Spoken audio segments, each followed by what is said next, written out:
출애굽기 3장 1절에서 12절 말씀. 모세가 그의 장인 미디야 제사장 이드로의 양떼를 치더니 그 떼를 광야 서쪽으로 인도하여 하나님의 산 호렙에 이르매 여호와의 사자가 떨기나무 가운데로부터 나오는 불꽃 안에서 그에게 나타나시니라. 그가 보니 떨기나무에 불이 붙었으나 그 떨기나무가 사라지지 아니하는지라. 이에 모세가 이르되 내가 돌이켜 가서 이 큰 광경을 보리라. 떨기나무가 어찌하여 타지 아니하는고 하니 그때에 여호와께서 그가 보려고 돌이켜 오는 것을 보신지라. 하나님이 떨기나무 가운데서 그를 불러 이르시되 모세야 모세야 하시매 그가 이르되 내가 여기 있나이다. 하나님이 이르시되 이리로 가까이 오지 말라.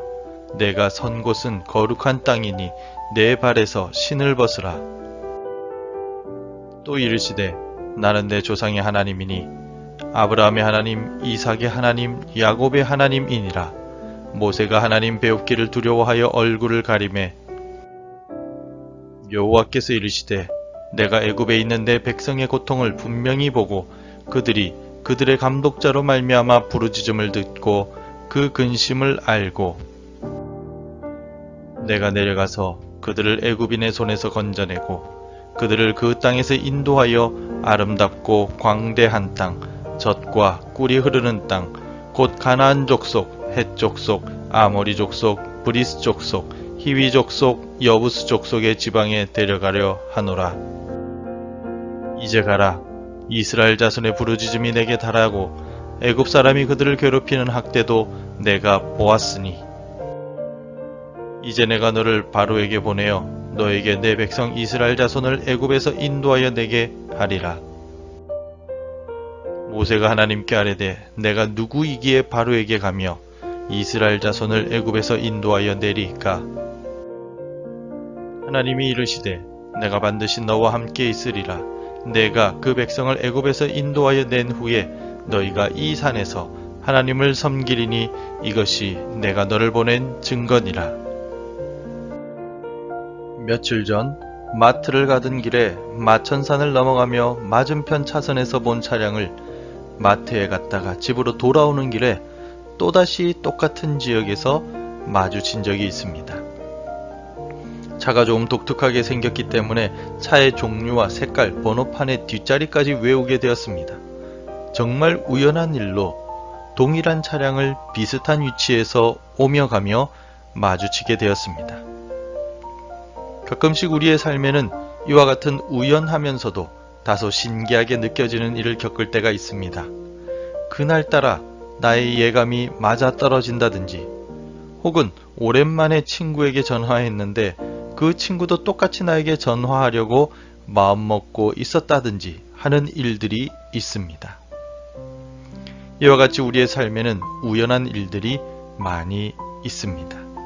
하지만 하나님의 일하심에는 우연히라는 것이 존재하지 않습니다. 하나님께서는 우리가 모두 이해할 수 없는 놀라운 계획을 가지시고 차근차근 일을 준비해 나가십니다. 오늘 본문을 보면 모세는 양떼를 치다가 하나님의 산인 호렙산에 이르게 됩니다.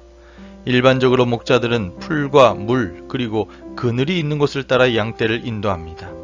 특히 모세 시대의 목자들은 때로 목초지를 찾아 이리저리 이동하다가 며칠에 한 번씩 집에 들어오는 경우도 있었습니다.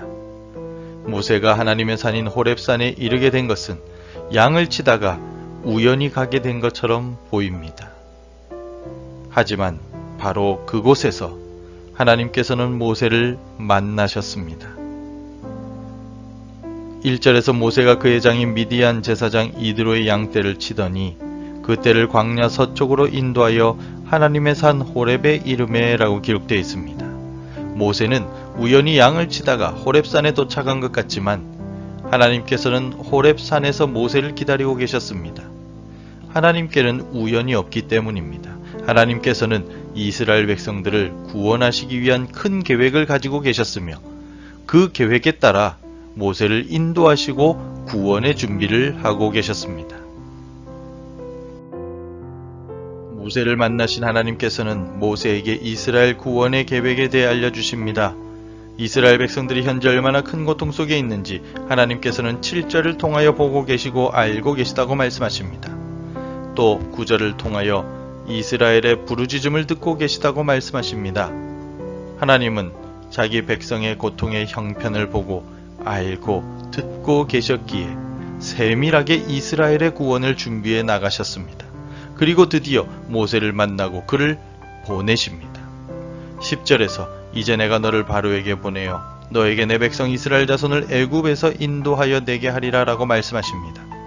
모세로부터 약 600여 년 전 조상 아브라함에게 하늘의 별과 바다의 모리와 같은 자손, 동서남북 눈으로 바라보는 모든 땅을 주시겠다는 약속을 기억하시고 이루시기 위한 첫 단추를 끼우기 시작하셨습니다.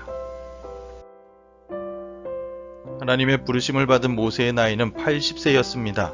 바로의 왕궁에서 40년을 화려하게 살았던 모세는 이제 미디안 광야에서 나그네와 같은 삶을 살았고 양을 치는 삶을 40년 동안이나 살았던 늙은 목자에 불과하였습니다.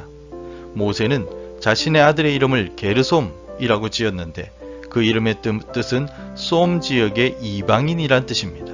즉 모세는 더 이상 애굽의 공주의 양아들이 아니라 광야 속에서 살아가는 그저 이방인에 불과한 한 사람이었음을 알았던 것입니다.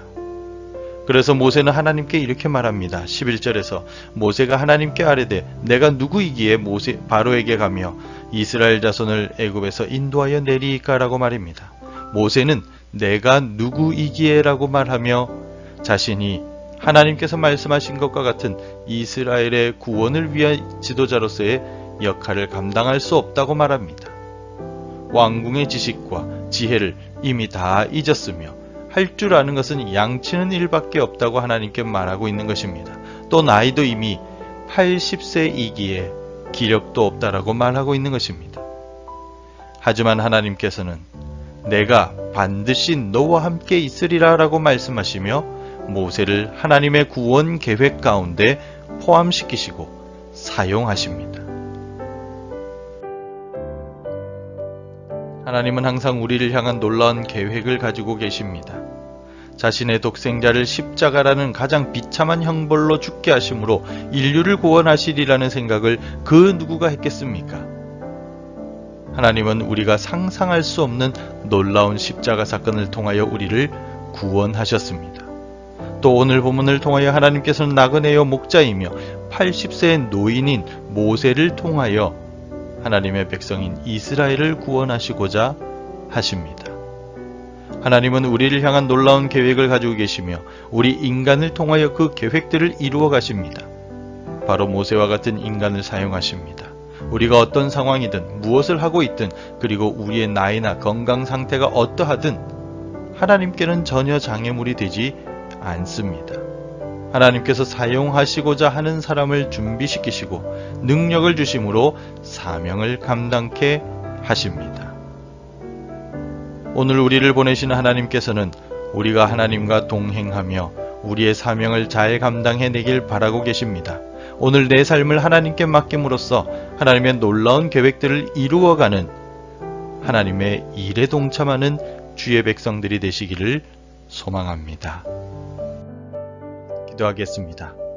나의 모든 형편을 알고 계시며 살피시는 하나님 아버지, 하나님께서는 항상 나를 향한 선한 계획을 가지고 계심을 믿습니다. 그리고 나를 통하여 하나님의 놀라운 계획을 이루어 가심을 확신합니다. 내가 하나님의 놀라운 구원 계획에 쓰임받길 원합니다. 오늘 우리 가정과 교회와 일터와 이웃사회 속에서 나를 사용하여 주셔서 하나님의 뜻과 계획을 이루어 나가 주옵소서. 예수님의 이름으로 기도드립니다. 아멘. 함께 기도해 주시기 바랍니다. 하나님께서 함께 하심을 기억하며 살아가게 하소서. 하나님의 뜻을 이루는 우리나라와 민족 되게 하소서. 우리 가정이 하나님을 기쁘시게 하는 가정 되게 하소서. 오늘도 말씀과 기도로 살아가는 하루가 되시기를 바랍니다.